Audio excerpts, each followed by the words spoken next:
kita juga akan bahas mengenai perkalian titik vektor. Perkalian titik antara dua vektor, vektor A dan vektor B, itu akan menghasilkan besaran skalar, sehingga disebut sebagai perkalian skalar. Perkalian titik vektor sering juga disebut dengan perkalian dot vektor. Nah, misal kita punya dua vektor, vektor A dan vektor B yang mengapit sudut theta. Maka di sini berlaku persamaan berikut ini. A dot B sama dengan besar A dikali besar B kali cos theta.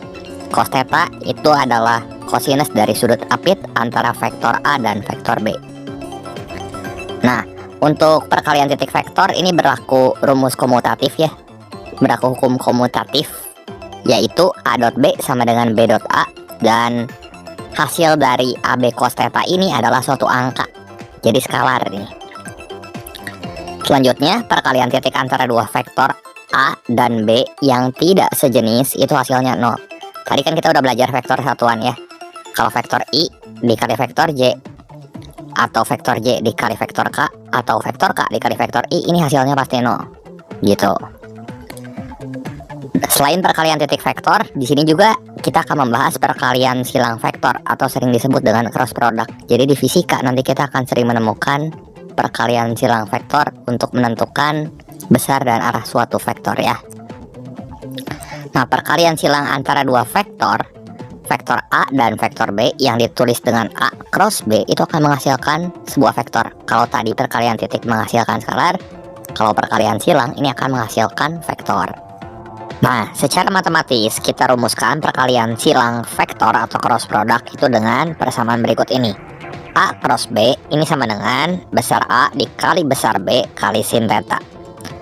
Nah, kemudian untuk menghitung A cross B ini kita bisa menggunakan metode Sarus, yaitu dengan matriks berukuran 3x3. Di sini kita petakan A dan B atas komponen-komponennya. Kalau A cross B berarti A dulu, di sini kita isi di baris kedua. Komponennya AX, AY, AZ, dan kemudian yang vektor B-nya juga sama, kita isi di baris ketiga sini. Jadi BX, BY, BZ.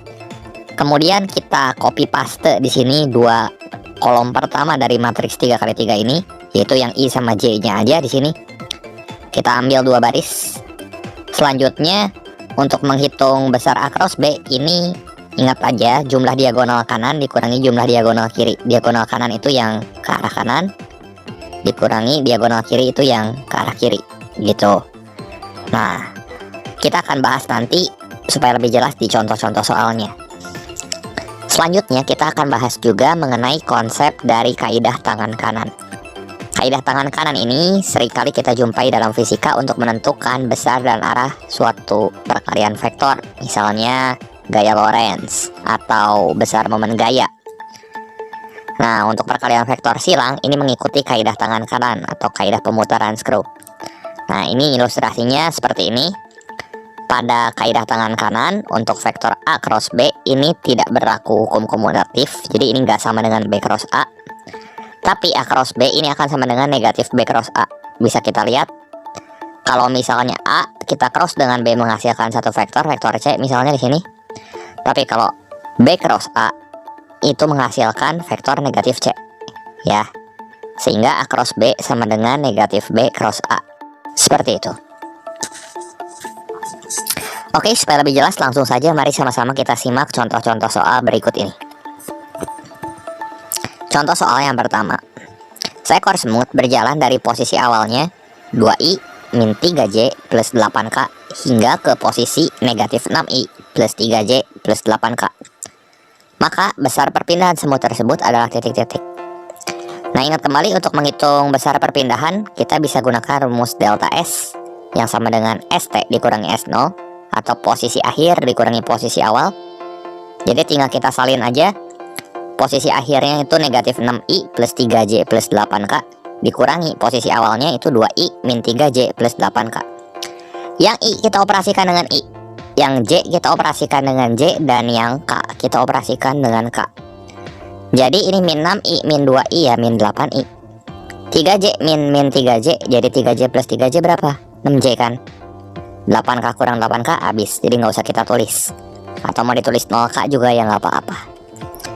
Nah, karena ini tanya adalah besar perpindahan, maka di sini untuk besar dari perpindahan semut tersebut adalah akar dari, kita ambil koefisiennya di sini, koefisien I dan koefisien J. Negatif 8 kuadrat tambah 6 kuadrat. Ya tinggal kita hitung aja. Ini akar 100, kalau kita hitung hasilnya 10 satuan. Jadi jawaban yang tepat yang mana tuh? Yang D. Seperti itu. Contoh soal yang kedua.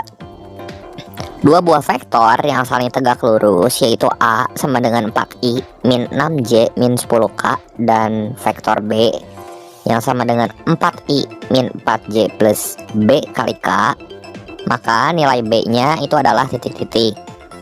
Nah, untuk menyelesaikan soal ini kita menggunakan konsep dari perkalian skalar atau perkalian titik. Jadi di sini A dot B sama dengan besar A dikali besar B kali cos 90 derajat, karena saling tegak lurus teman-teman. Dan kita tahu nilai dari cos 90 itu sama dengan 0. Jadi besar A kali besar B kali 0 ya 0 hasilnya. Kemudian di sini tinggal kita dotkan saja vektor A-nya yaitu 4I min 6J min 10K, dan vektor B-nya 4I min 4J plus B kali K. Dan kita kalikan saja vektor-vektor yang komponennya sejenis. Jadi I sama I, J sama J, dan K sama K. Terus udah gitu kita jumlahin. Atau supaya lebih gampang, kita bisa menyusun vektor baris ini dalam vektor kolom seperti ini. Jadi kita ambil koefisien-koefisiennya.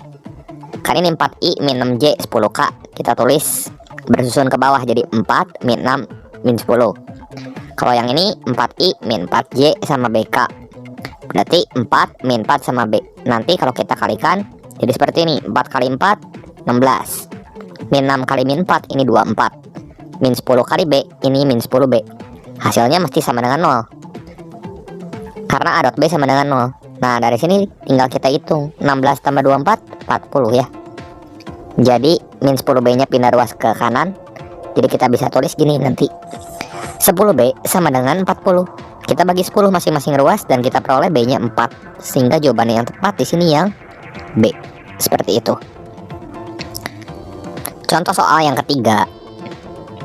Dua buah vektor yaitu 3I plus 4J plus 5K dan 5I plus 12J plus 13K membentuk sudut theta. Maka besar cos theta itu adalah titik-titik. Untuk menyelesaikan soal seperti ini kita gunakan konsep perkalian titik ya, atau perkalian skalar. Di sini cos theta sama dengan A dot B per besar A kali besar B. Jadi kita cari cos theta-nya karena nilainya adalah cos theta ya. Berarti kita dotkan saja vektor A-nya dan vektor B-nya. Kita misalkan vektor yang pertama ini vektor A, yang kedua ini vektor B. Kita tulis dalam bentuk vektor kolom aja di sini. Kita ambil koefisien-koefisiennya. Jadi 3, 4, 5. Kita dot dengan 5, 12, 13 per besar A itu akar dari 3 kuadrat tambah 4 kuadrat tambah 5 kuadrat kali besar B akar dari 5 kuadrat tambah 12 kuadrat tambah 13 kuadrat. Nah, berarti kalau kita dot ini 3 kali 5 15, 4 kali 12 48, 5 kali 13 65. Ya kita jumlahin aja semua kayak gini. 15 tambah 48 tambah 65, yang ini akar 50, yang ini akar 338 atau 13 akar 2 ya. Jadi kita pecah, akar 50 kan 5 akar 2, akar 338 itu 13 akar 2. Ini kalau kita hitung hasilnya berapa tuh? 65 kali 2 130 ya. Jadi 128 plus 130 kita bagi 2 masing-masing ruas. Nanti kita akan peroleh cos theta-nya itu 64 per 5. Sehingga jawaban yang tepat yang mana tuh? Yang E. Seperti itu. Contoh soal yang keempat. Sebuah gaya dengan persamaan vektor F nih ya, sama dengan 3I plus J plus 2K Newton bekerja pada daun pintu. Jika dilihat dari sebuah engsel, gaya tersebut bekerja pada vektor posisi R yang komponen-komponennya itu adalah I plus J plus K meter. Jika persamaan momen gaya yang ditimbulkan oleh gaya tersebut diberikan oleh torsi sama dengan R kali F, maka besar momen gaya itu adalah titik-titik Newton meter. Nah, ini udah dikasih tahu nih dari persamaan momen gayanya, R cross F. Berarti kita kalikan silang saja vektor R dengan vektor F di sini. Berarti torsi sama dengan R cross F.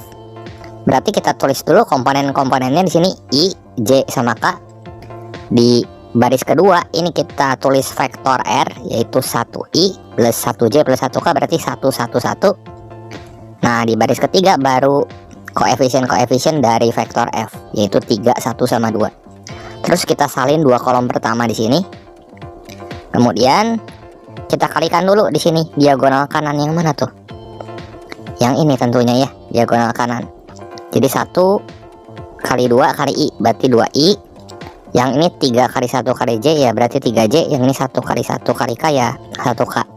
Kita bisa tulis seperti ini, 2I plus 3J plus 1K dikurangi yang mana sekarang? Yang diagonal kiri, yang ini, 3 kali 1 kali K tambah 1 kali 1 kali I tambah 1 kali J dikurangi yang ini, 3K tambah 1I plus 2J. Kita kasih tanda kurung supaya nggak lupa nanti ngalihin minusnya. Yang I kita operasikan dengan I, yang J kita operasikan dengan yang J, dan yang K kita operasikan dengan yang K. Jadi 2I dikurangi 1I itu berapa coba? 1I ya. Terus 3J dikurangi 2J ya 1J, dan 1K dikurangi 3K ini negatif 2K. Nah, kita baru dapat momen gaya dalam notasi vektor di sini. Yang ditanyanya apa? Besar momen gaya. Kalau besar kan angka, bukan vektor. Berarti untuk mencari besar tinggal akar dari 1 kuadrat tambah 1 kuadrat tambah negatif 2 kuadrat. Ambil aja koefisien-koefisiennya. Nah, dari sini tinggal kita hitung aja berapa besar momen gayanya.